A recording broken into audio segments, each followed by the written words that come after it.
G'day Spurs fans, Paul Hotspur hippie here, the only psychedelic soccer show on the internet. And it's match day, But before we get on to that, breaking news. Just a few short hours ago, our beloved owner, a man who's in the hearts of many Spurs fans, near-death experience expert Joe Lewis, has been indicted for insider trading in New York. So, bit of interesting news. You will have to go and look at someone more learned than myself, like Sean Butler on Spurs Talk Show, because I'm no lawyer or economist or anything like that. All I know, my man in the street, the man on the Clapham omnibus opinion can give you is that in this world it is fine to screw your workers and run them to the bone, treat them like meat in a grinder, pay them as little as possible, and then on the other hand overcharge your customers, manipulate them, brainwash to suck every bit of last cent you can get out of them. And the difference between that is a quaint little thing we call in Western society called profit, and you can have all that yourself. That's all right, that's yours, it's safe, it's not up for risk. But when you go for Bully's special prize behind the board here and you start ripping off rich people, oh, now we're talking a different story, aren't we? So, an indictment, in my limited knowledge, will mean that it'll be at least a year, or around about a year before he faces court. He might have to stick his head in now and then to find out when the court case will be, but it probably won't be till next year.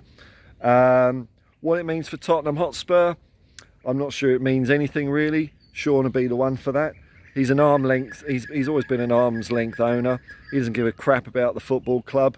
So I don't think Tottenham's in any danger of getting involved with all this stuff. Unlike some Australian meat company who Joe Lewis owns, apparently. Who would have thought that? Australian meat company's corrupt. Oh dear, oh dear. So what he's been doing is he's been allegedly giving tips to his employees and mates and dare I say it, lovers. The shocking thought that there are human beings in this world that go a bit doolally for an extra special puff of the Levy of the Lewis dust curdles my blood. But there you have it. He's a man on the job, and he's got to pay for it. So it's about a year away. I don't think it's going to affect Tottenham too much. But at his age, he's probably going to be spending more on his legal team than he has ever invested in Tottenham Hotspur anyway. That's the way of the world. You screw rich people and they'll come after you. So I'd imagine that things are not looking very good for him. But you know what? He's had a good innings of 86 odd years, screwing the rest of the people he is associated with. So, you know, fair, just desserts in my opinion. Now, anyway, enough of that, because you came here for the Hotspur stuff, not for the hippie stuff.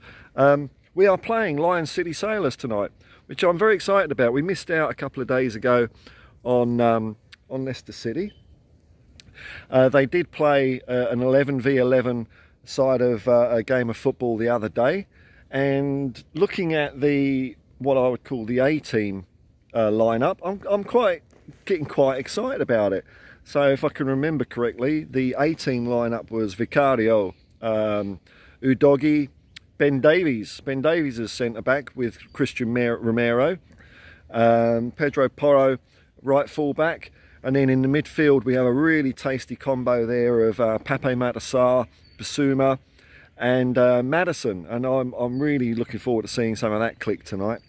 And then up front we've got the usual suspects, the heroes of 2 seasons ago at least anyway, Kulu, Kane and Son. So that's not a bad old lineup, and you look at the second 11, you can see where the shortcomings are. You've got in that team the likes of Dyer, Højbjerg, who's probably on his way out to Atletico Madrid, and Skip in midfield. Ange has been very careful not to hello birdie. Ange doesn't sort of single players out for criticism in his press conferences. He was asked about Ben Davies and he said, oh yeah, he's not a bad centre back or left back. I don't think you can read too much into that personally. And I'm just looking forward to an exciting game of football tonight. Now the weather I had a look not so long ago, and it's just merry old sunshine. So for all those people that became instant meteorological experts, saying Enoch and Levy scheduling a game of football in monsoon season, when in fact the Thai season is about to kick off now. The Thai season is about to kick off. It kicks off in August, and that is the height. You know, we were over there in the shoulder. That's the height of the monsoon season they're playing in. Like I said in another video, it's not like the whole world stops for 4 months while this goes on. So it'd be nice to see the boys get out there. The pre-season is beginning to run a little bit thin on the ground now, isn't it? We've got Lion City Sailors, who were formed just after the war to keep the Singapore police occupied with something, which is another reason to beat them, because they're all occupied with chewing gum now. That's the way it goes. They get bored, they start arresting people for chewing gum. So we want to beat them for that reason as well. But it's also, the Singapore season has been going a little while, so it's going to be an interesting game, because their match fitness, they're already going through their matches, and they're at peak, I suppose, whereas we're just ramping up. So you know, football's a funny old game. There's always a room for a surprise or two when the whistle goes. I'm looking for more front foot attack. I think Ange has once again not been putting any feet wrong in his press conferences. I've seen on the Spurs sphere people are saying that Ange is getting frustrated already. It's not the way I read it at all, man. Not the way I read it at all. He's a very straightforward character. I think he's been answering with humour. He actually looks, to me, he looks really good. He looks really comfortable. Yeah, it looks super healthy. There's a big ant attacking me there. Bugger off. He'll have you. I think he's been playing it nice and straight battered in press conferences. Romero has stated his allegiance to the Spurs flag, which is nice to see. Hopefully a few of his doubters will have their doubt put to one side, because I think he's a good guy and he's a good defender. And for all the rashness, which was like 1-2 red cards last season, I don't want that to be tempered. I think last season was an anomaly for many reasons, and we're going to find out what these players can do. So my prediction for the match would be 3-0.